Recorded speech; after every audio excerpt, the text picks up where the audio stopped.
बिस्मिल्लाहिर्रहमानिर्रहीम। अस्सलाम वालेकुम स्टूडेंट्स, उम्मीद करती हूँ कि आप सब लोग खैरियत से होंगे। आज हम CS 402 का लेक्चर नंबर 10 स्टार्ट करने जा रहे हैं, जिसका टॉपिक है GTG generalised transition graph. Lecture number 9 के एंड पे हमने इसकी डेफिनेशन वगैरह देखी थी। अब इससे रिलेटेड हम सारी एग्जांपल्स को देखेंगे। इसमें सबसे पहले एग्जांपल दी गई है, language L of string defined over sigma is equal to AB containing double A and double B. ये हमें कंडीशन दी गई है, 2 दफ़ा ए होना चाहिए और 2 दफ़ा बी होना चाहिए। The language L can be expressed by the following regular expression, A B का star, double A plus double B और ए प्लस बी का स्टार। अब ये कंडीशन थी और हमने ये ए प्लस बी का स्टार अपने पास से लगा दिया। इसी तरह अब ये इनिशियल स्टेट होगी, दायरा लगाया, माइनस लगा दिया, तो ये इनिशियल स्टेट बन गई। अब इस पे हमने ट्रांजेक्शन किसकी करनी है, double A plus double B की, क्योंकि ये GTG है और TG और GTG में हम सारी एक्सप्रेशन को एक साथ रन कर सकते हैं। तो यहाँ पे double A plus double B लिख दिया और फाइनल स्टेट पे हमने क्या कर दिया, इन दोनों का लूप लगा दिया, फाइनल पे भी और इनिशियल पे भी ए प्लस बी का लूप लगा दिया। इस पे हम ए कोमा बी नहीं लिखेंगे, इसमें हम पूरी जो एक्सप्रेशन है वो लिख सकते हैं। ये एट अ टाइम सारी ट्रांजेक्शन कर सकती है।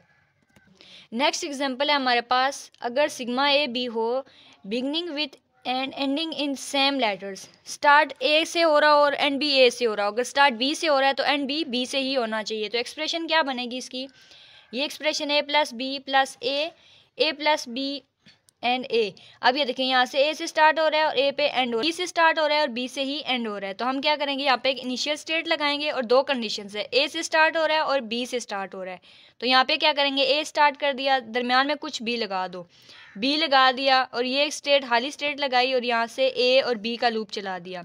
यहाँ से बी से स्टार्ट किया, ए पे लेकर गए और यहाँ से बी का लूप चलाया और ए को वापस कर दिया, यानी कि ए रन नहीं कर रहा। ये बी से स्टार्ट हुआ, बी पे ख़त्म हो गया, ए से स्टार्ट हुआ और ए पे ख़त्म हो गया। नेक्स्ट एग्जांपल है हमारे पास, over sigma is equal to A B start हो रहा है और ख़त्म हो रहा है इन डिफरेंट लेटर्स, यानी कि अगर ए से स्टार्ट हो रहा है तो बी पे ख़त्म होगा, अगर बी से स्टार्ट हो रहा है तो ए पे ख़त्म होगा। ये देखिए, ए प्लस बी का लूप चला रहा है और बी पे ख़त्म हो रहा है, और यहाँ से बी पे स्टार्ट हो रहा है और ए पे ख़त्म हो रहा है। तो इसकी डायग्राम कैसी बनेगी, ये इनिशियल स्टेट होगी और ये फाइनल स्टेट, दोनों हमने अलग अलग लगा दी। अब हम GTG में सारी एक्सप्रेशन को इकट्ठा लिख सकते हैं, तो हमने यहाँ पे एक्सप्रेशन को ही लिख दिया, 3 दायरे बना के इनिशियल और फाइनल स्टेट दी, और इसके बाद ये क्या किया, जो हमारे पास पहली स्टेट थी इसको यहाँ पे लिख दिया, बी से स्टार्ट हो रहा है और ए पे ख़त्म हो रहा है, और जो दूसरी स्टेट थी उसको क्या किया, ए से स्टार्ट हो रहा है और बी पे ख़त्म हो रहा है। इस डायग्राम के अलावा एक और हमारे पास ऑप्शन है कि ये कैसे चल सकती है GTG में, इनिशियल स्टेट लगाई और फाइनल लगाई, और जितनी भी हमारे पास एक्सप्रेशन थी ये सारी एक्सप्रेशन ट्रांजैक्शन करवा दी इसकी। नेक्स्ट एग्जांपल है हमारे पास, consider language L string defined sigma अगर ए बी हो तो having triple A and triple B, 3 दफ़ा ए हो और 3 दफ़ा बी हो। ये देखिए, ये एग्जांपल हम बार बार कर रहे हैं, अब आपको आ जानी चाहिए। ये 3 दफ़ा ए लगा दिया प्लस 3 दफ़ा बी लगा दिया, ये लूप हमने अपने पास से लगा दी। डायग्राम में क्या होगा, पहले हमने इनिशियल स्टेट लगाई और फिर फाइनल स्टेट लगाने के बाद क्या किया, दोनों साइड पे लूप लगा दी और दरमियान में जो हमारे पास 3 टाइम ए और 3 टाइम बी था उसको हमने ट्रांजैक्शन करवा दी इस एरो पे। एक और तरीका है इसको लिखने का, इनिशियल प्लस लिख दिया फाइनल स्टेट पे, और जितनी भी हमारे पास ये रेगुलर एक्सप्रेशन थी इस सारी को हमने एक ही लाइन पे ट्रांजैक्शन करवा दी। आगे इंपॉर्टेंट टॉपिक आता है हमारे पास, नॉन डिटर्मिनिज्म। ये क्विज के लिहाज से भी इम्पोर्टेंट है और क्वेश्चन भी पेपर में आ सकता है। अब हमें यहाँ पे बताया जा रहा है, TGs and GTGs provide certain relaxation. आप ये भी लास्ट 2-3 लेक्चर से देख रहे होंगे कि जो TG है और GTG है ये आसानी से हमारी जो डायग्राम है वो बनवा देता है, हमें कोई ज़्यादा एरो नहीं लगाने पड़ते, एक ही एरो या 2 एरो से हमारा काम चल सकता है। तो इसका मतलब है ये रिलैक्सेशन दे देता है। देयर में exist more than one path for a certain string और there may not be any path for a certain string, मतलब एक से ज़्यादा एरो हो सकते हैं, पाथ का मतलब होता है एक से ज़्यादा एरो हो सकते हैं या फिर एक ही एरो हो सकता है। This property creates non determinism and it can also help in, अब इसको नॉन डिटर्मिनिज्म कहते हैं, किस चीज़ को, कि एक प्लेस भी हो सकती है जहाँ से वो रन कर सकता है और या उससे ज़्यादा पाथ भी हो सकता है जिसपे ट्रांजेक्शन हो सकती है। तो कह रहा है ये हमें हेल्प करता है किस चीज़ में, डिफ्रेंशिएटिंग TGs और GTGs from FAs।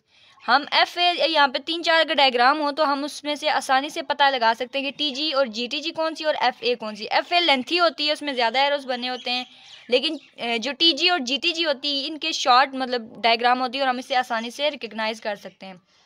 Hence, an FA is also called a deterministic finite automata। ये आपके पास डेफिनेशन भी है। जो एफ ए है ये हमारे पास डिटर्मिनिस्टिक फाइनाइट ऑटोमेटा भी कहलाता है, या आपसे ये इसकी फुल फॉर्म भी पूछ सकते हैं, डी एफ ए की फुल फॉर्म क्या होती है। आगे है क्लीन्स थ्योरम, ये बहुत ज़्यादा इंपॉर्टेंट टॉपिक है और इस लेक्चर का लास्ट टॉपिक है, इससे रिलेटेड हम नेक्स्ट लेक्चर में पढ़ेंगे। तो फर्स्ट थ्योरम क्या है हमारे पास, अभी तक हमने जो 3 चीज़ें पढ़ी हैं वो थी एफ ए, दूसरी थी टी जी और एक थी आर ई। एफ ए मतलब फाइनाइट ऑटोमेटा, टी जी का मतलब ट्रांजिशन ग्राफ और आर ई का मतलब रेगुलर एक्सप्रेशन। अब इस चीज़ को इम्पोर्टेंट लेना है कि यहाँ पे हमें बता रहे हैं अगर एफ ए या टी जी या फिर R E then it can also be expressed by other two as well. अगर हमारे पास इन तीनों में से एक चीज़ दी गई हो, समझे एफ ए दिया गया है तो इसका मतलब है टी जी और आर जी हम आसानी से फाइंड आउट कर सकते हैं। आगे ये तीनों थ्योरम इसी से रिलेटेड लिखे हुए हैं। पहले थ्योरम में एफ ए है, दूसरे में टी जी है और तीसरे में आर ई है। एफ ए दिया गया हो तो हम टी जी को मालूम कर सकते हैं। दूसरे थ्योरम में अगर हमें ट्रांजैक्शन ग्राफ दिया गया हो तो हम रेगुलर एक्सप्रेशन इनके आर ई को फाइंड आउट कर सकते हैं। जो तीसरा हमारे पास थ्योरम है वो है आर ई, यानी कि रेगुलर एक्सप्रेशन दिया गया हो तो हम उसको फाइनाइट ऑटोमेटा एफ ए में रिप्रेजेंट कर सकते हैं। इन तीनों में से ये जो पहला थ्योरम है इसको यहीं पे उन्होंने लिखा हुआ है, प्रूव किया हुआ है। Cleans theorem part 1, since every FA can be considered to be a TG as well, therefore there is nothing to prove। हमें पता है कि जितने भी FA होते हैं वो हमारे पास TG भी हो सकते हैं, तो लिहाजा ये एक स्टैंडर्ड चीज़ है, इसे प्रूव करने की ज़रूरत है। इसको एज इट इज़ आप करेंगे, एक थ्योरम के तौर पे याद कर लेंगे। तो आज तक की वीडियो में इतना ही, मिलते हैं नेक्स्ट वीडियो में। रखिएगा अपना बहुत सारा ख्याल। अल्लाह हाफिज़।